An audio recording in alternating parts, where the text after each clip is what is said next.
Qadrdonlar, mol tortadigan mahalla. Yaxshi navoslar inib turadigan akamiz bor, Ne'mat akamiz fermer. Bizga molga olib keldi. Ko'ryapsiz. Navoslar yog'sizligi, go'shtdorligi, do'konbopligiga baho beraverasizlar. Mana. Xo'p. Azali go'shtini mesni ovositib, mesni go'shti sotayotganlarga ham bizda Xudo xolasa 100% mesni bo'ladi inshaalloh. Bo'lganda ham oltasi bo'lyapti. Mana oldidan bitta ko'rsataman. Ammo molxonani boqishiga, pokizaligiga, men kirgan molxonalar ichida eng pokizalardan ekan. Tindirmay yuvib tozalab pokiza qilib turar ekan. Tepadan ko'rsatdi, navoschalar. Mana.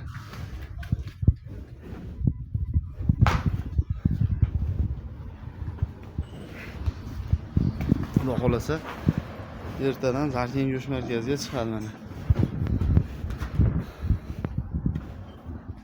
Aytishyapti-yu, bo'yni kunda ilig'isin deb. O'shalar ekan. Telefonda desa bilinmayapti xolos. Bitta bor ekan, yomon yo'qdi mashinasi. Bu boru pitbull bo'lib ketgan.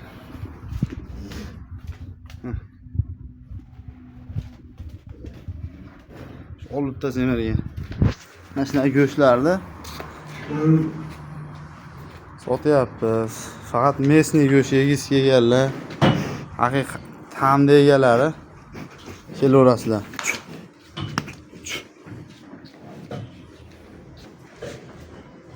Mana bu qadar. Akalar. Xudo xolasa boqqanlarga rahmat. Ammo yana bitta takrorlaymiz. Qushxonani, molxonani pokizaligiga men ta'm berdim. Bor-ku mana. Yevichi bo'lgandan keyin pokiza qilib oyoqdaylan yuvib bir dona go'ng yo'q. Bu har kuni shunaqa qilar ekan. Bu ishchi molga qaraydigan ekanmiz, 15 yildan beri qaraydigan.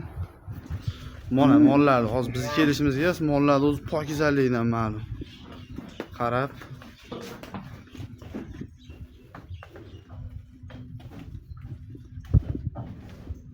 mana bu qo'llarni qaranglar.